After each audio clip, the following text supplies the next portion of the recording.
1948년 노벨 문학상을 받은 영미권을 대표하는 시인 중에 토마스 스턴스 엘리엇이라고 하는 유명한 시인이 있습니다. 이분이 여러분들도 잘 아는 시를 썼는데 The Wasteland라고 하는 시를 썼습니다. 433연으로 되어 있는 아주 길고 난해한 시인데 이 시의 첫 연이 이렇게 시작합니다. April is the cruelest month. April, 4월은 is the cruelest, 가장 잔인한 달이다. 왜 엘리엇이 4월을 가장 잔인한 달이라고 시를 지었는지 거기에 대한 해석은 다양합니다. 그 가운데 다수의 전문가들이 지지하는 의미 있는 해석 중 하나는 제1차 세계대전 이후 폐허로 변한 유럽을 바라보는 시인의 절망감과 무력감의 표현이라고 그렇게 보는 입장이 있습니다. 모든 것을 폐허로 만든 전쟁이야말로 가장 비참한 일이라는 것이죠. 이런 관점에서 본다면 우리 민족 모두에게 가장 잔인한 계절은 6월이라고 할 것입니다. 그 이유는 이 땅, 이 아름다운 강산을 우리의 아버지들과 우리의 아들들의 피로 물들인 슬픈 전쟁의 역사가 있기 때문입니다.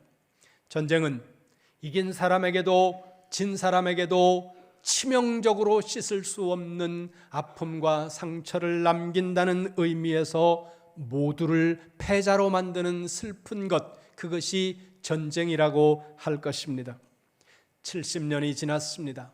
그리고 4년이 더 지나가고 있음에도 불구하고 여전히 우리 민족은 그 전쟁의 아픈 상처가 치료되지 않은 피 흐르는 상처를 아는 채 살아가고 있습니다.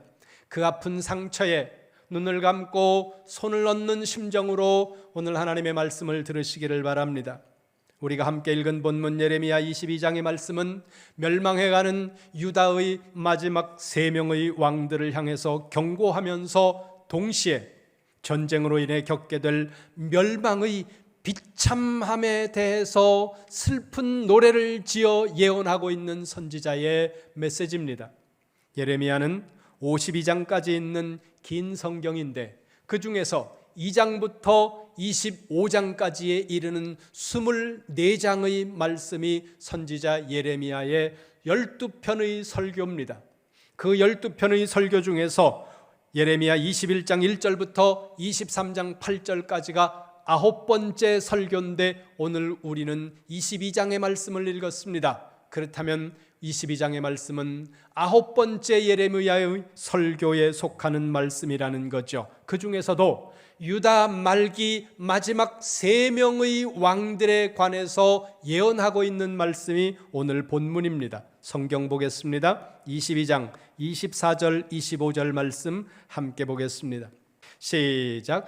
여호와의 말씀이니라. 나의 삶으로 맹세하노니 유다 왕 여호야김의 아들 고니야가 나의 오른손의 인장반지라 할지라도 내가 빼어 내 생명을 찾는 자의 손과 내가 두려워하는 자의 손 곧 바벨론의 왕 느부갓네살의 손과 갈대아인의 손에 줄 것이라. 아멘. 예레미야 22장 24절부터의 말씀은 유다의 19번째 왕 고니야의 삶에 대한 예언입니다. 24절 중간에 보세요. 유다 왕 여호야김의 아들 고니야. 이 고니야가 여호야김이라고 하는 18번째 왕의 아들인데 이 고니야는 다른 곳에서 여호야긴 혹은 여고니야 이렇게도 번역이 되고 있습니다. 열왕기하 24장으로 갑니다. 열왕기하 24장 6절 말씀입니다. 열왕기하 24장 6절 말씀 함께 봅니다. 시작.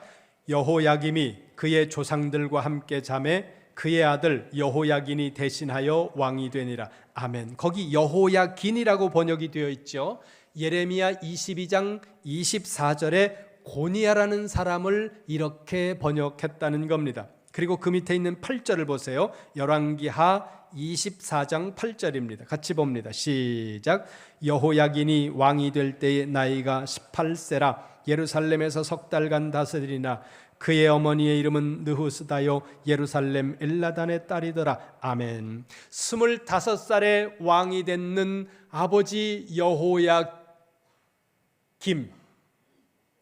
여호야김이 왕이 25살에 되는데 왕이 되고 나서 11년 만에 죽고 그 아들 여호야긴이 18살에 왕이 됩니다.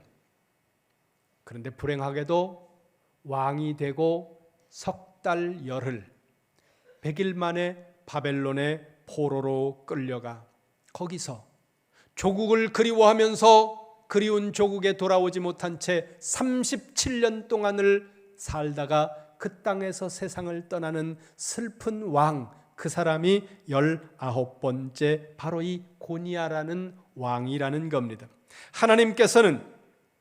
하나님께서 주시는 성령의 감동으로 인해 그 왕에 대해서 다가올 미래를 바라보면서 슬픈 노래를 지어 선지자가 예언을 하게 하시는 말씀이 오늘 우리가 읽은 본문의 말씀인데 예레미야 22장 29절로 갑니다. 예레미야 22장 29절 말씀 같이 봅니다. 시작. 땅이여 땅이여 땅이여 여호와의 말을 들을지니라. 아멘. 거기 29절에 보면 선지자가 땅을 호출하고 있습니다. 땅이여라는 단어를 3번 반복하고 있다는 거죠. 그것은 하나님께서 유다에 내리실 징벌의 처절함과 돌이킬 수 없는 확고함에 대한 표현이라는 것입니다. 그리고 지금 여기서 말씀하고 있는 땅은 물리적인 땅을 의미하는 것이 아니라 유다라고 하는 민족 전체를 지칭하고 있는 단어라는 거죠. 그러면서 뭐라고 말합니까? 거기 맨 뒤를 보세요. 이렇게 말씀합니다. 제발 하나님의 말씀을 좀 들어라. 제발 좀 말을 들어라. 20절로 갑니다. 예레미야 20장 20절 말씀 같이 봅니다. 시작. 너는 레바논에 올라 외치며 바산에서 내 소리를 높이며 아바림에서 외치라. 이는 너를 사랑하는 자가 다 멸망하였음이라. 아멘. 하나님께서 선지자 예레미야에게 말씀하시는 겁니다. 너는 레바논에 올라가서 외치고 바산에서 외치고 아바림에서 목소리를 높여 외치라. 여기 레바논은 유다의 북쪽 국경입니다. 그리고 바산은 동쪽 국경이고 아바림은 남서쪽 국경입니다. 서쪽은 지중해입니다. 그러니까 무슨 의미예요? 동서남북 모두가 듣도록, 모든 민족이 듣도록 목소리를 높여서 외쳐라. 뭐라고요? 20절 맨 끝에 보세요. 너를 사랑하는 자가 다 멸망했다. 너를 사랑하는 자가 다 멸망했다는 이 말씀, 여기서 너를 사랑하는 자라는 이 말씀의 의미는 유다가 동맹을 맺고 있는 우방 국가들을 지칭하는 단어입니다. 유다의 우방 국가들이 다 멸망했다는 거예요. 이 말씀은 뭐예요? 곧 너도 멸망할 거야. 너에게도 소망이 없어. 너도 이제 끝났어. 이 말씀을 하고 있다는 거죠. 그러면 왜 유다가 이처럼 처절하게 멸망하도록 하나님이 하시는 것일까? 21절입니다. 21절 같이 봅니다. 예레미야 22장 21절 같이 봅니다. 시작. 내가 평안할 때에 내게 말하였으나 내 말이 나는 듣지 아니라 하리라 하였으나니 내가 어려서부터 내 목소리를 청종하지 아니함이 내 습관이라. 아멘. 이 말씀을 가장 요약해서 한 단어로 3글자로 표현한다면 여러분 뭐라고 말씀하겠습니까? 다시 눈으로 보세요. 평안할 때 내가 너에게 말했다. 그런데 너는 말을 듣지 않겠다고 말했다. 어려서부터 너는 내 말을 듣지 않는 것이 내 습관이었어. 한 단어로 줄이면 뭐예요? 불순종이라는 거예요. 왜 유다가 멸망하느냐? 하나님께 대한 불순종으로 나라의 문을 닫도록 하나님께서 만드시고 있다는 것입니다. 그런데 21절 중간 뒤쪽을 보세요. 내가 어려서부터 내 목소리에 불순종하는 것이 너의 습관이었다. 이게 하나님께서 말씀하시는 유다의 죄고, 그 죄 때문에 유다라는 나라가 망하고, 나라가 망하는 방법이 전쟁이라는 것입니다. 유다가 어려서부터 하나님의 말씀을 순종하지 않았다는 이 의미는 뭐예요? 어제 오늘 문제가 아니라 역사 속에서 유다가 하나님의 말씀에 불순종했던 그 시간들이 매우 오래되었다는 뜻입니다. 실제 유다의 역사를 보면 통일왕국 이후 나라가 남북으로 분열이 됩니다. 그리고 남쪽에 20명의 왕이 들어서고 345년 동안 역사가 이어지는 그 긴 세월 동안 하나님의 말씀에 순종했던 왕은 딱 2명입니다. 히스기야와 요시야라는 거죠. 나머지 모든 18명의 왕은 하나님을 거역하는 쪽으로 불순종의 삶을 살았던 왕이라는 겁니다. 345년 동안 이어진 남쪽 유다 왕국 역사 속에서 말씀드린 대로 13번째 히스기야와 16번째 요시야를 제외하고 나머지 모든 왕들은 철저하게 불순종의 길을 갔는데 그 2명이 다스린 기간이 60년이었습니다. 그리고 나머지 280년 동안은 불순종의 역사가 반복되는 그런 시간들이었다는 거죠. 이건 무슨 의미예요? 또 다르게 말씀을 뒤집으면 뭡니까? 하나님이 그토록 오랜 시간 동안 그들을 기다리셨다는 거예요. 하나님이 인내하셨다는 겁니다. 하나님의 참아주심. 유다 백성들이 280년 넘는 동안 반복적으로 하나님의 말씀에 불순종했음에도 불구하고 하나님은 긴 시간 동안 참으시고 기다려주셨는데 이제 그 기다림의 끝이 오고 있다는 것입니다. 여러분 이걸 기억하셔야 돼요. 끝이 온다는 겁니다. 세상의 모든 것은 끝이 옵니다. 오늘 하루의 끝이 오듯이 1년의 끝이 오고 1년의 끝이 오듯이 내 인생의 끝이 올 수 있다는 사실, 그리고 역사의 종말이 온다고 하는 사실을 우리가 잊지 말아야 된다는 거예요. 이걸 잊으면 우리가 불순종으로 가고 이것을 잊으면 우리가 교만으로 흘러가 버린다는 사실 여러분들이 기억하셔야 된다는 겁니다. 그래서 잠언은 우리에게 이렇게 말씀합니다. 잠언 21장 31절로 갑니다. 잠언 21장 35절 시작. 싸울 날을 위하여 마병을 예비하거니와 이김은 여호와께 있느니라. 아멘. 쉽게 풀어서 쓰면 너희가 전쟁을 위해서 많은 걸 준비하지 않냐? 나라를 지키기 위해 너희들이 많은 걸 준비하지 않냐? 오늘 우리식으로 말하면 뭐예요? 미사일도 준비하고 탱크도 준비하고 비행기도 준비하고 심지어는 핵도 준비합니다. 이게 뭘 위해서입니까? 지키기 위해서예요. 우리를 지키기 위해서 준비한다는 거에 의미 없다는 얘기가 아닙니다. 준비해야 됩니다. 최선을 다해서 준비해야 돼요. 그런데 그 뒤를 보세요. 이김은 여호와께 있느니라. 아무리 철저하게 준비했다고 하더라도 결과는 누가 정한다고요? 하나님이 정하신다는 거예요.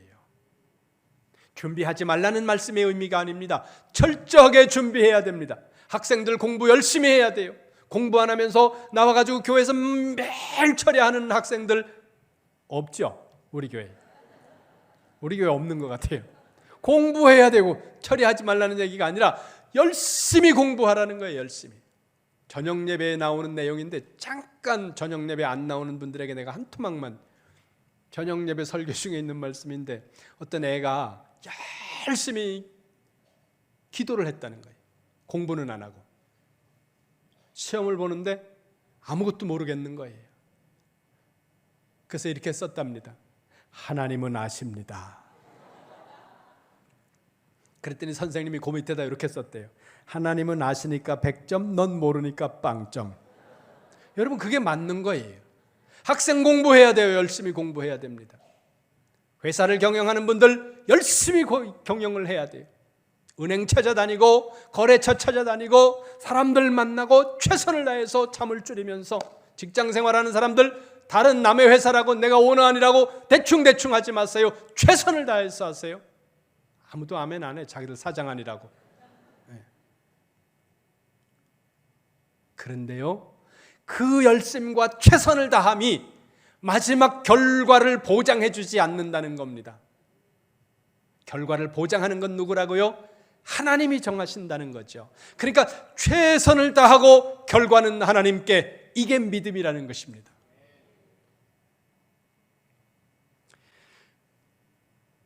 미드웨이 해전이라는 인류 역사의 전쟁 가운데 아주 중요한 전쟁으로 기억되는 전쟁이 있습니다. 1942년 6월 4일부터 7일까지 짧은 시간 동안 일어난 전쟁인데 태평양 한가운데 있는 미국 미드웨이 주변에서 일본 항모전단과 미국 항모전단이 맞붙어서 인류의 역사를 판가름하는 중요한 전쟁을 합니다. 당시의 모든 조건은 미국에게 불리했습니다.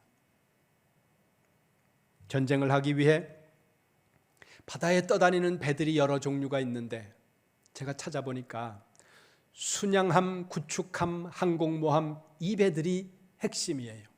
순양함은 먼 바다까지 나가서 작전을 수행할 수 있는 배를 순양함이라고 하는데 1만 톤급 이상의 배를 순양함이라고 부른다는 겁니다. 거기 양자가 태평양 대서양 할 때 그 양자입니다. 그러니까 먼 바다까지 가서 작전을 수행하는 그런 배죠.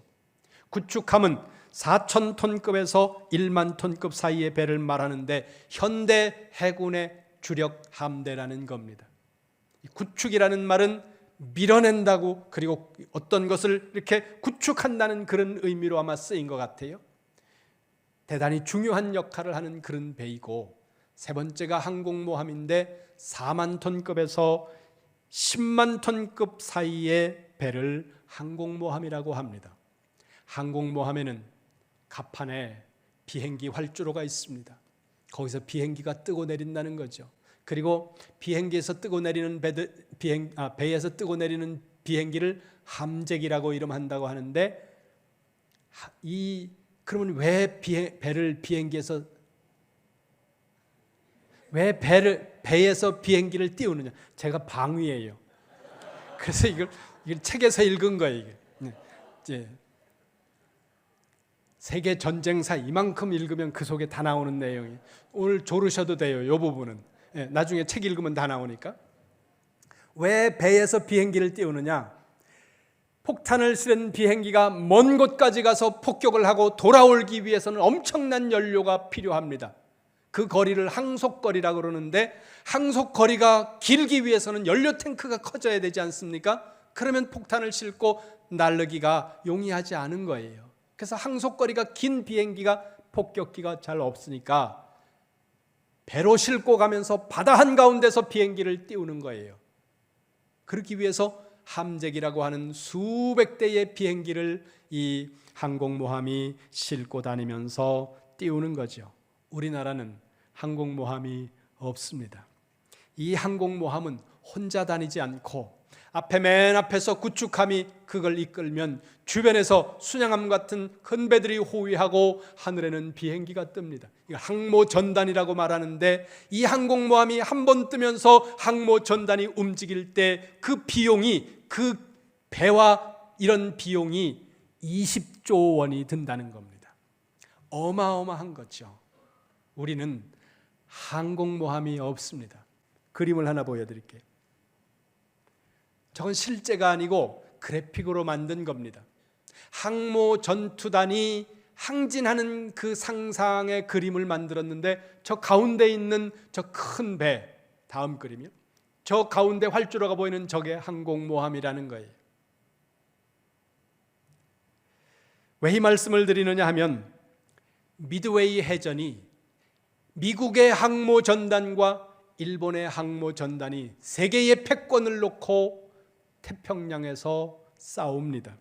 일본은 제국주의의 꿈을 가지고 중국과 전쟁을 하면서 동시에 인도차이나를 점령하려고 시도를 합니다. 인도차이나를 점령하려는 목적은 분명합니다. 나무와 석유를 안정적으로 확보하는 일입니다. 인도차이나를 통해서 모든 물자를 안전하게 확보하기 위해 일본은 동남아로 팽창하면서 패권을 넓혀가는 거죠. 일본이 팽창하는 것에 대해서 미국은 우려를 가지고 있었습니다. 일본의 팽창을 막아야 된다는 거죠. 그런데 일본이 인도차이나로 가기 위해서 거쳐야 하는 곳이 있는데 필리핀입니다. 필리핀은 미국의 영 아래에 있었다는 거죠. 그러니까 일본이 인도차이나로 가려면 필리핀을 넘어가야 되고, 필리핀을 넘는다는 것은 미국을 넘는다는 거거든요. 그러니까 미국을 넘지 않고는 이 일본은 인도차이나로 나갈 수가 없는 겁니다. 야마모토 이소로쿠, 이 사람은 일본 태평양 연합 함대의 총사령관이었습니다. 이 사람은 하버드대 출신입니다. 머리가 명석하고 이 계산이 빠르고 아주 선택이 명확한 그런 사람이었는데, 미국이 일본과 전면전을 하면 일본이 당해낼 수 없다는 것을 이 사람은 알고 있었습니다. 하지만 단기간에 태평양을 점령하면 미국과의 협상에서 우월한 자리를 차지할 수 있고 필리핀을 넘어 인도차이나로 갈 수 있다고 계산을 한 겁니다. 일본이 선택한 길은 하와이 진주만을 공습하는 것이었습니다. 1942년 12월 7일 주일 오전 7시 48분 한겨울이었습니다. 태평양 전쟁을 일으킨 거예요. 그러면 왜 일본은 진주만을 공격했을까? 진주만은 하와이에 있는 6개의 섬 중에 북쪽에 있는 5번째 섬인데, 이 진주만에 미 해군 태평양 함대가 있었다는 겁니다. 미국 최정예 요원과 항공모함이 모두 그곳에 있었던 거예요. 일본은 진주만을 폭격합니다. 2번의 폭격으로 미 전함 애리조나호에 탑승하고 있던 수병 1000명과 민간인을 포함해 3000명이 하루아침에 목숨을 잃었습니다. 3대의 구축함과 3대의 순양함이 물속으로 가라앉았고 수백 대의 비행기들이 불타버렸습니다. 일본은 거의 피해가 없었습니다. 미국은 엄청난 피해를 입은 이 진주만을 다시 복원해야 되는데, 그 임무를 체스터 니미츠라고 하는 제독에게 맡겼습니다. 새로 태평양 함대의 사령관으로 부임한 이 니미츠가 이렇게 처음 연설을 합니다. 아무도 해임되지 않을 것이다. 누구도 해임되지 않는다.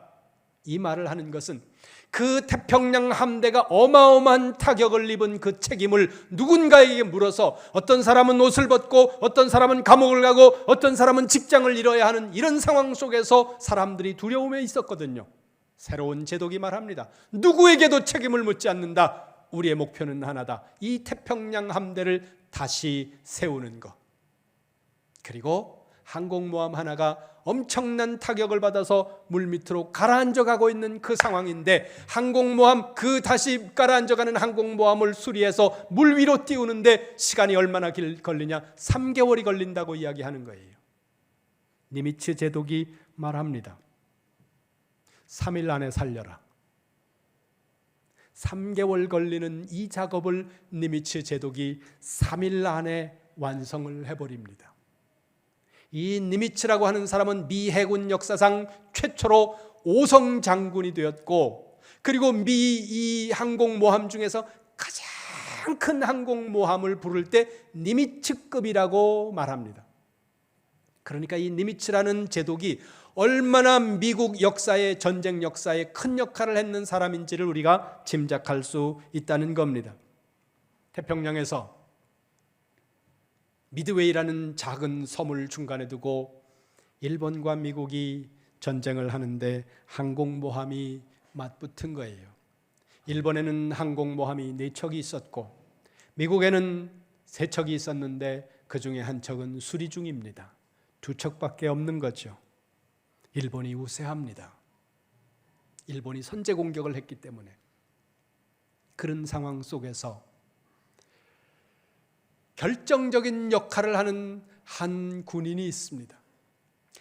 이 미국이 결정적으로 미국에게 타격을 입히기 위해서 미드웨이라고 하는 이 섬, 미드웨이가 군사 기지 역할을 하는 활주로가, 큰 활주로가 있는 작은 섬이었거든요. 그 섬을 폭파해서 거기서 비행기가 출격하지 못하도록 만들어야 되는 게 일본의 목표예요. 그래서 그 섬을 향해서 일본 항공모함이 접근을 하는 거죠. 다음 타격을 어디로 할 것인가? 일본이 어디를 폭격할지 미국이 모르는 거예요. 그런데 그때 한 정보 장교가 일본의 무전을 감청합니다. 그리고 다음 폭격 장소가 AF다. 일본이 미국을 폭격할 때 앞에 A자를 붙이고 그 다음에 뒤에 알파벳 하나를 더 붙이는데 하와이는 AH였습니다. 근데 AF가 어디냐는 거예요. 이거를 알 수가 없는 거죠. F가 어디냐? 정보를 해석하는 사람들 사이에서 논란이 일어났습니다. 그때 한 사람이 기지를 발휘해서 일본에게 가짜 무전이 들어가도록 무전을 치는데 도청당하도록 무전을 치는 거예요. 그러면서 이렇게 무전을 칩니다. 지금 우리 태평양에 있는 미드웨이 기지에 수도가 고장이 나서 식수가 부족합니다. 이렇게 하고 무전을 친 거예요. 그걸 일본이 듣고 일본이 다른 곳에 무전을 치는데 이렇게 무전을 칩니다. 지금 AF에 식수가 없다. F가 어디예요? 미드웨이 이거죠. 그 다음 목표가 미드웨이라는 걸 알고 미드웨이로 집결을 하는 일본 항공모함을 격침하기 위해 고공으로 비행하는 비행기가 떴습니다. 근데 당시에는 비행기에 레이더가 없는 거예요. 눈으로 봐야 되는 거예요. 높이 고공을 비행하면서 낮게 비행을 하면 대공포 같은 데 걸리니까 높이 비행을 하는데 미국의 고공낙하 비행기가 저 하늘 높이 날아가면서 우연히 빛을 봤는데 일본의 구축함이 움직이고 있었던 거예요. 그래서 혹시나 하고 구축함을 따라가 봤더니 거기에 일본 항모 전단이 있었던 겁니다. 그리고 그 높은 상공에서 비행기들이 급강하하면서 일본의 항모 전단을 폭격했고 일본의 항모 전단은 바닷속으로 가라앉았습니다. 후일 니미츠 제독은 이렇게 글을 썼습니다. 그때 만약 미국의 급강하 폭격기가 5분만 늦게 일본 항모 전단을 발견했더라면 미국은 일본을 이길 수 없었을 것이다. 그래서 전쟁을 연구하는, 전쟁 역사를 연구하는 많은 역사학자들이 이 5분을 운명의 5분이라고 이렇게 말합니다. 5분만 늦었더라면 일본이 미드웨이 섬을 폭격했을 것이라는 거예요. 그러니까 5분 차이로 우연히 어떤 비행사에게 구축함이 발견되었고 구축함을 따라가 보니 일본 항공모함 전단이 나왔고 미국이 일본을 폭격할 수 있는 시간을 가졌다는 거죠. 여러분, 다 이길 거라고 생각했습니다. 일본이. 근데 5분 만에 뒤집혔다는 거예요. 이런 일들은 성경에도 수없이 많이 기록되고 있습니다. 열왕기로 가보겠습니다. 열왕기 하 22장입니다. 열왕기 하 22장 1절입니다. 열왕기 하 22장 1절 말씀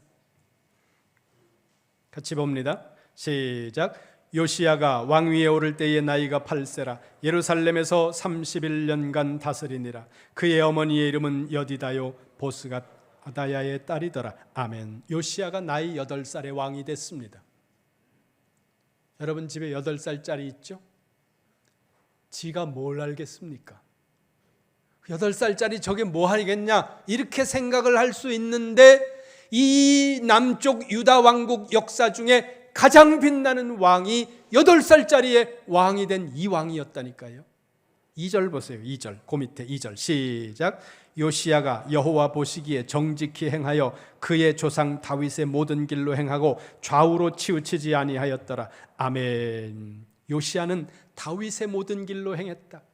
성경이 이스라엘 왕들을 평가할 때 최고의 칭찬이 뭐예요? 다윗의 길로 행했다는 말씀이에요. 이게 최고의 칭찬이에요. 그런데 8살의 왕이 됐는 이 요시야가 20명 345년 역사 중에 최고의 왕으로 칭찬받고 있다는 거죠. 요시야는 진심으로 하나님을 경외하고 율법책을 발견하고 종교개혁을 단행하고 우상들을 헐고 산당들을 제거하면서 하나님이 기뻐하시는 일들, 하나님이 기뻐하시는 나라를 세우기 위해 30년 넘는 시간 동안을 달렸다는 거예요. 성경은 요시야에 대해서 한 번 더 이야기합니다. 열왕기하 23장 25절 보세요. 열왕기하 23장 25절 같이 봅니다. 시작. 요시야와 같이 마음을 다하며 뜻을 다하며 힘을 다하여 모세의 모든 율법을 따라 여호와께로 돌이킨 왕은 요시야 전에도 없었고 후에도 그와 같은 자가 없었더라. 아멘. 얼마나 큰 칭찬입니까? 전무후무한 왕, 그가 누구예요? 8살의 왕이 됐는 요시야라는 거예요. 그런데 이 요시야가 39살의 젊은 나이에 전쟁터에서 세상을 떠납니다. 역대하로 갑니다. 역대하. 열왕기하 뒤에 역대하 35장 20절입니다. 같이 봅니다. 시작. 이 모든 일 후 곧 요시야가 성전을 정돈하기를 마친 후에 애굽 왕 느고가 유브라데 강가에 갈그미스를 치러 올라왔으므로 요시야가 나가서 방비하였더니. 아멘. 느고는 이집트 왕의 이름입니다. 이집트 왕의 이름이 바로가 아니에요. 바로는 왕을 부르는 호칭이에요. 우리나라도 왕을 부르는 호칭이 있지 않습니까? 그것처럼 이집트의 왕을 부르는 호칭이 바로예요. 그 왕의 이름이 느고였다는 거죠. 느고가 갈그미스를 치는 전쟁을 한 거예요. 갈그미스가 어디에 있느냐 하면 이스라엘 땅 저 북쪽 경계를 넘어가면 시리아가 나옵니다. 그 시리아 지역에서 유프라테스 지역으로 오가는 관문 역할을 하는 도시, 거기가 갈그미스라는 거예요. 전략적 요충지죠. 당시에 바벨론이 아수르를 멸망시켰습니다. 그리고 바벨론이 제국의 패권을 차지한 겁니다. 그런데 이 바벨론이 패권을 차지하고 Great Empire, 제국이 되어가니까 이걸 이집트가 경계하는 거예요. 이집트는 바벨론이 너무 커지는 걸 경계하기 위해서 무너져가는 아수르를 살려내서 바벨론을 경계하도록 만들어야 되겠다. 그래서 이 아수르를 돕기 위해 갈그미스로 올라가는 겁니다. 근데 갈그미스로 가기 위해 이스라엘 저 아프리카 대륙에 걸쳐 있었던 이 이집트는 어디를 통과해야 되는 거예요? 유다를 통과해야 시리아로 갈 수 있는 겁니다. 그러니까 아수르를 돕기 위한 전쟁을 하는데 유다를 통과해서 가야 하는 상황입니다. 유다의 왕 요시야는 아수르가 재건되는 것을 원하지 않았습니다. 왜요? 아수르는 북쪽 이스라엘을 멸망시킨 나라거든요. 나라는 두 개로 나누어 있었지만 한 민족이었습니다. 그 북쪽 이스라엘을 722년 BC 722년에 아시리아라는 나라가 멸망을 시켰는데 그 아시리아를 지금 바벨론이 멸망을 시킨 거예요. 근데 이집트가 아시리아를 다시 살려내려고 하니까 요시야는 그걸 막아야 되겠다고 생각을 한 겁니다. 그래서 북진을 하고 있는 이집트 왕을 막으려고 했다는 거죠. 이집트 왕 느고가 아수르를 도우러 갈그미스로 올라가기 위해서 유다를 통과해서 북쪽으로 올라가는데 이집트 왕이 사신을 보내서 유다 왕 요시야에게 이렇게 말합니다. 역대하 35장 21절입니다. 역대하 35장 21절 같이 봅니다. 시작. 느고가 요시야에게 사신을 보내어 이르되 유다 왕이여, 내가 그대와 무슨 관계가 있느냐? 내가 오늘 그대를 치려는 것이 아니요 나와 더불어 싸우는 족속을 치려는 것이라. 하나님이 나에게 명령하사 속히 하라 하셨은즉 하나님이 나와 함께 계시니 그대는 하나님을 거스르지 말라. 그대를 멸하실까 하노라 하나. 아멘. 이집트 왕이 하는 얘기예요. 바로가 하는 이야기입니다. 유대 왕 요시야에게 사신을 보내서 지금 뭐라고 얘기합니까? 요시야 왕, 당신은 내 길 막지 마라. 나는 유대 왕 당신과 싸우기 위해 지금 올라오는 게 아니라 저 바벨론과 싸우기 위해서 아수르를 도우려고 나는 갈그미스로 가고 있는 거다. 유다를 칠 생각이 나에겐 전혀 없다. 다만 내가 지나가게 해줘라. 내 길을 막지 마라. 그러면서 얼른 보면 이상할 수 있는 말을 이집트 왕이 합니다. 거기 21절 보세요. 이렇게 말씀해요. 전쟁은 하나님이 나에게 명한 것이다. 이 전쟁은 하나님이 나에게 명한 것이다. 하나님이 나와 함께 한다. 이게 좀 누가 하는 말이에요?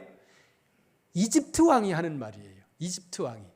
이 사람들은 우상 섬기는 사람이에요. 하나님의 백성이 아니에요. 그러면서 22절에 보면 이렇게 말씀합니다. 하나님의 입에서 나온 느고의 말. 하나님이 이집트 왕의 입을 통해서 요시야에게 말씀을 주셨다는 거예요. 믿지 않는 이집트 왕을 통해. 하지만 요시야는 이집트 왕의 말을 거절하고 이집트 왕이 북진하는 것을 막아섭니다. 그리고 무깃도에서 이집트와 전쟁을 하는데 불행하게도 그 전쟁에서 왕이 전사합니다. 그러니까 남의 나라 전쟁 사이에 끼어서 죽는다는 거예요. 이 좋은 왕이. 역대하 35장 23절 보세요. 같이 봅니다. 시작.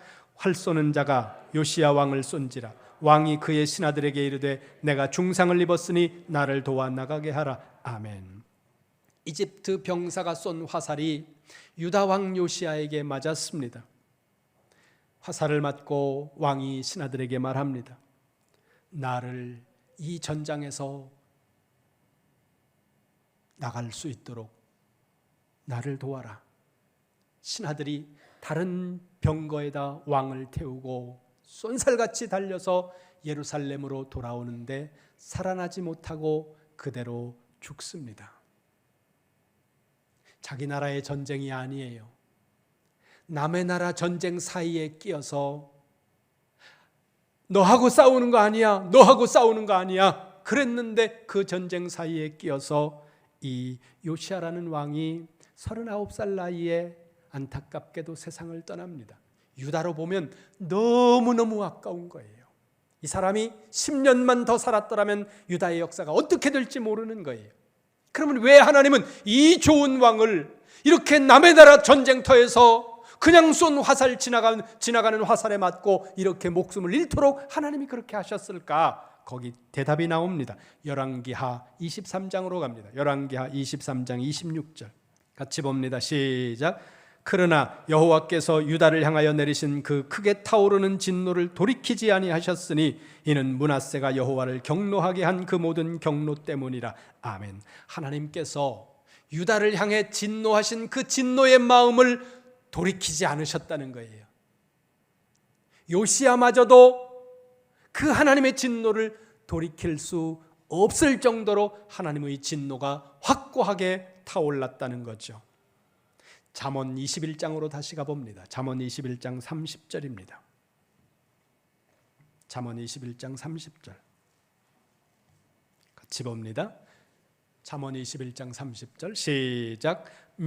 지혜로도 못하고 명철로도 못하고 모략으로도 여호와를 당하지 못하느니라. 아멘. 명분도 중요하고 지혜도 중요하고 전략도 중요하고 전력도 중요하고 다 중요합니다. 그러나 그 어떤 것으로도 하나님을 대항해낼 수 있는 것은 없다는 거죠. 이것을 믿는 것이 신앙입니다. 우리는 이 역사관을 가지고 있어야 된다는 거예요.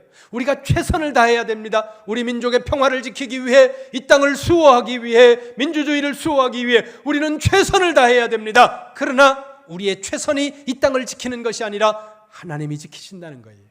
이게 그리스도인의 역사관이라는 겁니다. 이 말씀을 오해하면 안 됩니다. 우리가 할 거 아무것도 안 해도 되고 우리가 오직 하나님만 바라보면 된다, 그 의미가 아니라는 거예요. 그건 병든 신앙이에요. 잘못된 신앙이라는 것입니다. 나라는 멸망하고 백성들은 굴비처럼 엮여서 가본 적 없는 먼 남의 나라 땅으로 노예가 되어 포로가 되어서 끌려갑니다. 그 비참함이 어떤 모습이었는지 열왕기하 25장 7절을 보세요. 열왕기하 25장 7절 같이 봅니다. 열왕기하 25장 7절 시작.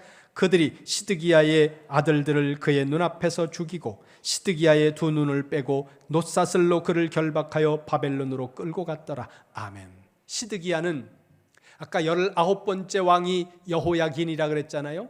여호야긴이 그 뒤에 왕 위에 앉을 자가 아무도 없을 것이라고 30절에서 예언을 합니다. 예레미야가. 네 뒤에 유다의 왕이 될 자가 하나도 없을 것이다. 여호야긴의 아들이 7명이 있었습니다. 7명 중에 아무도 유다의 왕이 되지 못하고 시드기야가 마지막 20번째 왕이 되는데 이 시드기야는 여호야긴의 삼촌이었습니다. 그런데 그가 얼마나 비참한 왕이 되느냐 하면 자기가 보는 앞에서 자기 아들들이 죽임을 당해요. 적군들에 의해서. 생각해 보세요. 내가 보는 내 앞에서 내 자녀가 죽임을 당하는 그 비참함이 어떻겠습니까? 차라리 내가 먼저 죽지. 근데 그걸 눈으로 보게 해요. 그리고 그 사람의 눈을 뽑아버립니다. 누가요? 바벨론 백성들이. 그리고 바벨론으로 끌려가요. 이게 마지막 시드기야의 비참한 모습입니다. 유다 땅에 남아있는 사람들의 삶은 어땠을까요? 12절입니다. 25장 12절. 유다 땅에 남아있는 사람들은 좀 나았을까요? 12절 시작. 시위대장이 그 땅에 비천한 자를 남겨두어 포도원을 다스리는 자와 농부가 되게 하였더라. 아멘. 그 땅에 남아있는 사람들은 비천한 자들 뿐이었다는 거예요. 그런 사람들만이 남아있는 이 유다 예루살렘 황폐화되는 거죠. 다시 예레미야 22장 28절로 갑니다. 오늘 본문 예레미야 22장 28절 같이 봅니다. 시작. 이 사람 고니아는 천하고 깨진 그릇이냐 좋아하지 아니하는 그릇이냐 어찌하여 그와 그의 자손이 쫓겨나서 알지 못하는 땅에 들어갔는고. 아멘. 고니아 여호야긴이 거기 보세요. 이 사람은 천하고 깨어진 그릇이다. 깨진 그릇 같은 존재. 나라가 망하면 우리의 존재가 이렇게 된다는 거예요.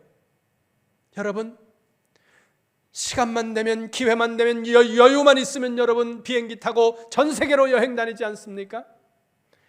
새벽기도 나오는 분들 새벽기도 안 나와가지고 전화 보면 여행 가 있대요. 베트남인데요, 싱가포르인데요, 나도 가고 싶다. 그런 마음이 들어요. 그런 마음이 얼마나 좋습니까 여러분? 동남아시아를 제 집 드나들듯이 여행할 수 있고, 유럽이고 저 로키 산맥을 그냥 언덕 넘듯이 돌아다니면서 여행할 수 있는 이것이 어디에 있습니까? 조국이 있기 때문이라는 거예요. 조국이 있기 때문. 조금 길어지고 있는데 양해하세요. 제가 호수에서 공부할 때 저하고 아주 친했던 사람이 몇 명 있는데, 슬로바키아에 있는 친구 하나, 러시아에 있는 친구 하나, 콘스탄틴이라는 이름인데 영어로 고스티아라고 발음을 하더라고요. 이 고스티아라는 친구가 키가 1m 90이에요. 금발이에요. 찰랑찰랑하는, 반짝반짝하는 금발에 아주 잘생겼어요. 코도 크고 탁 보면 이렇게 딱 이렇게. 길거리 지나다니면, 이 친구하고 지나다니면 여성들이 어떻게 하냐면 여자들이 그래. 여자들이 남자가 그러는 게 아니라 캣콜링을 여자들이 해요. 누구 보고? 이 친구하고. 처음엔 나보고 그러는 줄 알았잖아요. 아니더라고요. 여자애들이 차 가지고 다니면서 그 잘생긴 콘스탄틴 내 옆에 있는 그 친구 28살짜리고 난 30살이었는데 그 친구를 보면서 휘파람 불고 야타. 근데 이 친구 벌써 결혼해가지고 애가 둘이었거든요. 그런데요, 이때 당시에 소비에트 연합이 무너지고 러시아가 엄청난 어려움에 빠져 있었던 때입니다. 그렇게 잘생기고 겉으로 보면은 어마어마하고 수많은 사람들이 멋있어 그러는데 속으로 들어가서 그가 러시아 사람이라는 사실을 아는 순간 말도 못하게 무시합니다. 가난한 나라, 아무도 쳐다보지 않던 나라, 모든 거리에서 인분 냄새가 풍기고 숨을 쉴 수 없을 정도다. 이렇게 프랑스 여행가가 6.25 직후에 글을 쓴 글을 봤습니다. 그런 나라 우리나라였다는 거예요. 이 나라가 여러분, 저 아프리카에 가서 선교를 하면서, 동남아시아에 가서 선교를 하면서 내가 코리안이라고, 한국에서 온 패스터라고 이야기하면요, 손만 한번 세게 잡아줘도 하루가 행복하다는 거예요. 이 힘이 어디에서 나옵니까? 조국이 있기 때문이라는 거예요. 나라가 있기 때문이라는 거예요. 나라가 잘 살고 나라가 힘이 있으니까 여러분이 가서 대우받고 여러분이 어깨 피고 산다는 거예요. 그런데 지금 이 유다가 망하면 깨진 그릇 같은 존재, 아무도 손대지 않고 아무도 쳐다봐주지 않고 길거리 나뒹굴고 있으면 사람들이 발로 차는 그런 존재가 되었다는 거예요. 누가요? 왕이 이 정도면 다른 사람들은 어떻겠습니까? 다시 한번 말씀드립니다. 이 전쟁이 왜 일어난다고 말씀합니까? 왜 하나님의 백성들이 세운 나라가 345년의 세월을 끝으로 문을 닫고 이 비참한 전쟁을 하나님은 유다 땅에 허락하시고 있습니까? 도저히 하나님이 더 보아줄 수 없는 그들의 불순종이 가득했기 때문이라는 겁니다. 우리가 이 나라를 위해서 경제를 잘 쌓아야 되고 국방도 잘 해야 되고 다 열심히 해야 돼요. 그러나 정말 중요한 건 뭐예요? 우리가 하나님 보시기에 불순종하는 민족이 되면 안 된다는 겁니다. 나라를 위해서 아무것도 하지 않고 오직 기도만 하라는 얘기가 아니에요. 우리가 해야 될 수고들 다 해야 됩니다. 어저께 저녁에 밤에 36사에 들어가서 장로님들하고 같이 진중 세례식을 했습니다. 진중 세례식을 했는데 120명의 병사들이 어젯밤에 세례를 받았어요. 세례를 받았는데 우리 아이들이 훈련 끝나고 세례 받는데 와가지고 무릎 꿇고 이렇게 젊은 청년들이 세례 받겠다고 무릎 꿇고 있는데 너무 감사한 거예요. 그래도 아직 우리에게 소망이 있지 않을까? 이 젊은이들이 그래도 교회에 와서 세례 받겠다고 무릎 꿇고 그 늦은 주말 저녁에 그냥 쉬어도 되는 시간이거든요. 우리 아버지들과 우리 아버지의 그 아버지들이 피로 지켜낸 우리의 조국입니다. 우리는 이 아름다운 조국을 우리 후손들에게 더 아름답게 물려주어야 할 책임이 있습니다. 무엇이 이 땅을 지키고 무엇이 이 땅의 평화를 유지시킵니까? 막강한 경제력이 있어야 하고 국방력이 있어야 하는 것 당연합니다. 그러나 하나님의 눈에 불순종이 차버리면 그 모든 것들은 의미가 없어진다는 거예요. 세상 사람들은 모른다고 하더라도 우리는 알잖아요. 우리는 그리스도인은 알지 않습니까? 그렇다면 우리가 하나님 앞에 불순종하는 국가가 되지 않도록 하기 위해 우리는 말씀 앞에 무릎을 꿇어야 된다는 거예요. 우리가 잘 아는 말이 있습니다. 역사를 잊은 민족에게 미래는 없다. 누가 했는 말인지는 정확하지 않습니다. 어떤 분은 처칠이 했다고 하기도 하고 또 다른 사람이 했다고 하기도 합니다. 누가 했는지는 중요하지 않습니다. 역사를 잊은 국가는 마치 기억을 잃어버린 사람과 같습니다. 우리는 역사를 통해 배워야 하고 성경의 역사를 통하여 끊임없이 전쟁이 얼마나 잔인한 것인지를 배워야 하고 국가가 얼마나 소중한 것임을 배워야 하고 그리고 그 국가를 지키고 평화를 지키는 것이 우리 하나님의 사람들이 하나님 앞에 순종하는 싸움을 통해서라는 사실을 다시 한번 기억하시기 바랍니다. 이 땅에 74년 전과 같은 슬픈 역사가 반복되지 않도록 하기 위해 그리고 사랑하는 우리의 자녀들과 후배들에게 후손들에게 아름다운 조국을 물려주기 위해 우리는 더 하나님 앞에 순종하는 성도, 순종하는 민족을 만들어갈 수 있는 우리가 되기를 주님의 이름으로 축원합니다.